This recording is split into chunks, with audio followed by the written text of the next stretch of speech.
সিলেটের জৈন্তাপুরে দিন দিন জনপ্রিয় হয়ে উঠছে মিশ্র সবজি চাষ। মাঠের পর মাঠ জুড়ে এখন সবুজের সমারোহ, ফলে কৃষকের মুখে ফুটেছে হাসি। অল্প খরচে বেশি লাভ হওয়ায় নারী পুরুষ উভয়ই ঝুঁকছেন এই চাষে। কৃষকরা বলছেন, কৃষি বিভাগের সহযোগিতা আরও বাড়লে তারা আরও বেশি লাভবান হবেন। বিস্তারিত থাকছে নাইম আহমেদের প্রতিবেদনে। সিলেটের জৈন্তাপুর উপজেলার চারিকাটা, রূপচেং, কাফরাঙ্গি, দিগরাইল, বিরাখাই ও আকফুত সহ আশেপাশে গ্রামগুলোতে মিশ্র সবজি চাষ এখন জনপ্রিয় হয়ে উঠেছে।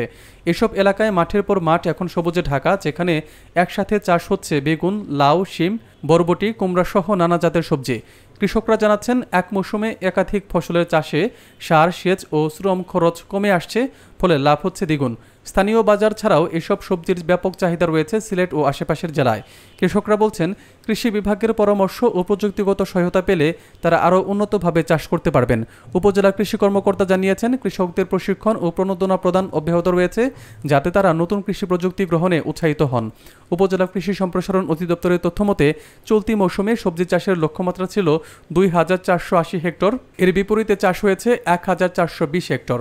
কৃষি বিশেষজ্ঞরা বলছেন, এই প্রবণতা সারা দেশে ছড়িয়ে পড়লে দেশ হবে খাদ্যে আরও স্বয়ংসম্পূর্ণ। কৃষি সম্প্রসারণ অধিদপ্তর থেকে অনেক প্রণোদনা দেওয়া হয়েছে। শুধু বিএডিসি থেকে আমরা 400 কৃষকদের হাইব্রিড বীজের প্রণোদনা দিয়েছি। এছাড়া আমাদের মাঠে ক্ষেত লাউ বা লাউ চাষের জন্য মিষ্টি কুমড়া, শসা এবং আপনার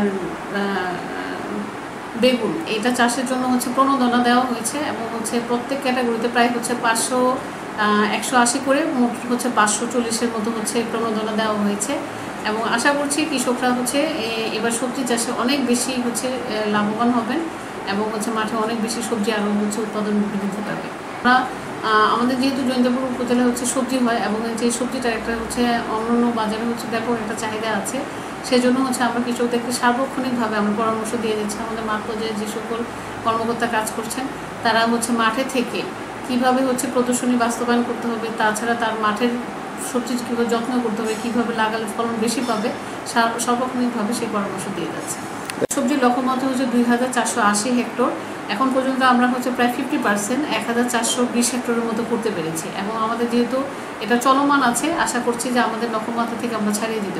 কেয়ার যদি কৃষি ক্ষেত করতে পারে তাহলে আমাদের ম্যাক্সিমাম প্রায় লাখের মতন আয় হইতে পারে, কারণ আমরা করতে পারি না। গরিব মানুষ সারের অভাবে, বিষের অভাবে, ওষুধের অভাবে। সরকারের কাছ থেকে যদি কোনো সহযোগিতা পাইতাম, সার, বিষ, ঔষধ, তাহলে আরো 2 একর করিয়া আমরা সংসার ভালোভাবে চলতো।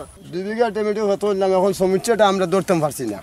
ঔষধ আমরা কৃষি অফিসে যাই, গিয়ে লিখি দিলে আমরা ঔষধ আনলে টমেটোটা তো ঔষধ মারি ঔষধে কাজ করে না, মরে যায়। একটা 4বার রুইলাম, 4বার মরল। এখন আবার রুয়ার দান্দা করছি, এখন তো টেকার দরকার।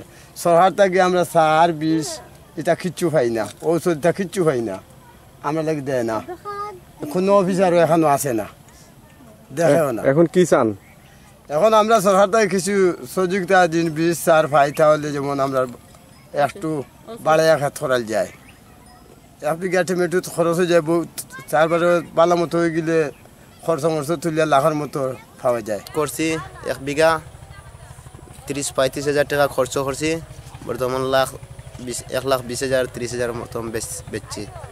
এখন সরকারের যদি ওখানে চাই আমরা বিষ দিতা, সার দিতা, আরও একটু ক্ষেত বাড়াইয়া করলাম। ক্ষেত করছি 3 বিঘা, এলাকু করছি সার, বিষ ঠিক মতো ওষুধ মারতে পারি না। এর বাদে বেচা কিনা করলে তা লাখের উপরে পাই। আর এবার সার সরকারের সুবিধা করে পাই না আমরা, যেদিন পাই তো এইবার করছি 3-4 কেয়ার, আর আগামীতে আরো বাড়াইয়া করবো। তো 1 বিঘা জায়গা স্যার আমরা ক্ষেত করছি 60,000 টাকা খরচ। আর এখন যদি আরো বাড়াইতে চাই সার, বিষ চাইব, যদি সরকার থেকে সহযোগিতা পাই তো হইলাম আর স্যার বাড়াইলাম ক্ষেত। সার, বীজ এগুলা পাইলে আমরা আর কিছু আগাইতাম পারি। গরিব মানুষ সরকারের সহযোগিতা করলে।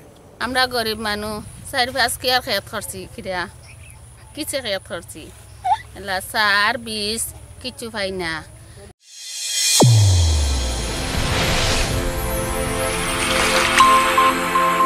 চ্যানেল A1 হৃদয়ের স্পন্দন।